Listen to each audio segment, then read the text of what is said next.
Abang, saya dengar orang Papua ini jual tanah yang seperti yang sana ini. Oh, benar kah?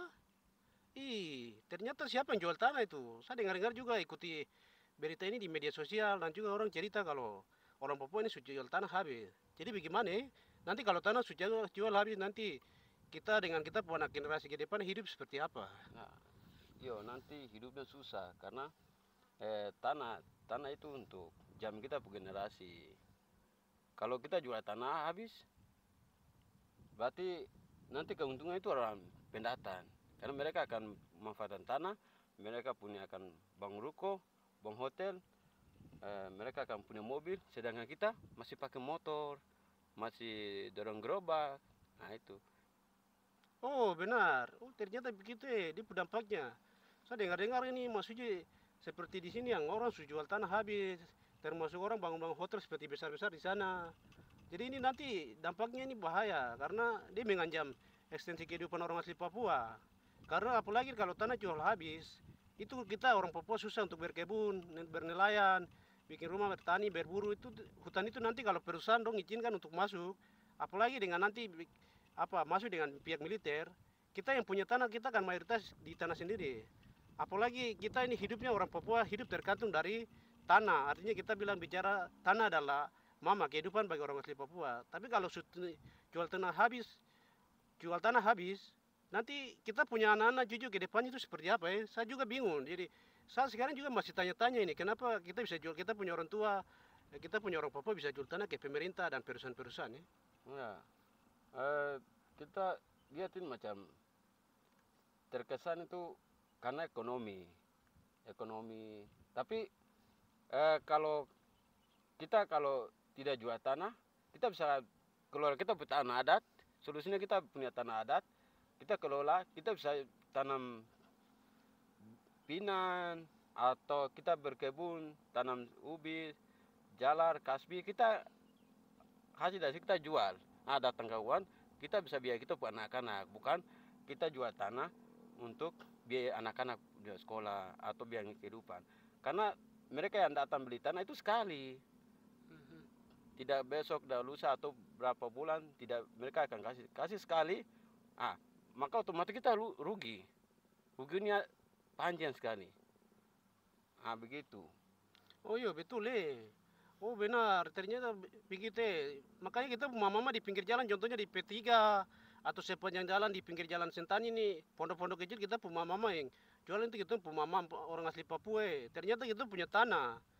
Kita tidak sadar untuk ke depannya. Ini kita sudah setelah lihat uang besar, kita terima uangnya kita setelah jual tanah.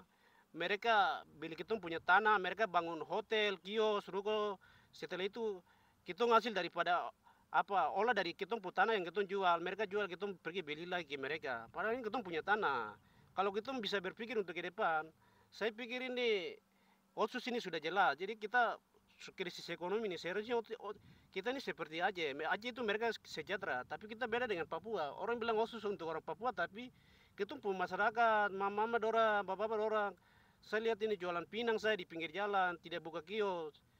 Baru uang Otsus ini dikemanakan? Karena saya juga tidak tahu apa penggunaan uang anggaran dana Otsus ini. Jadi kenapa ya? Nah, penggunaan osus ini tidak jelas. Mereka osus ini lebih ke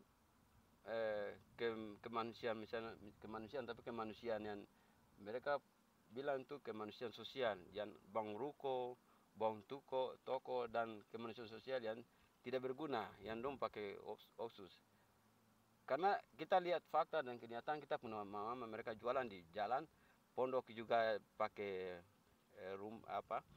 dari papannya lapuk, tiannya lapuk. Kadang tian itu dari hasil alam, misalnya kayu.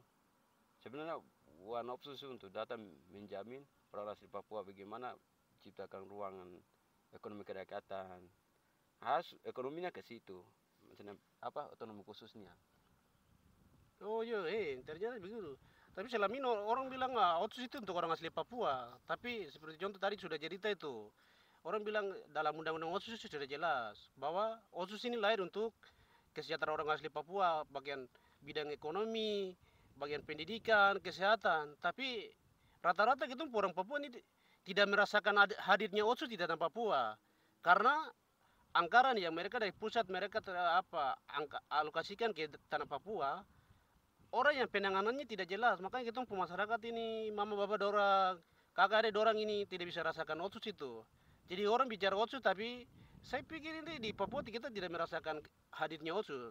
Itu mungkin di Jakarta sana kah pejabat-pejabat yang di Papua. Jadi ini kenapa orang bilang orang Papua sejahtera karena hadirnya otsus, tapi kita masyarakat, mama bapak dorang jualan di pinggir jalan, tidak merasakan kesejahteraan. Kemudian anak-anaknya kita yang seperti latar belakangan petani,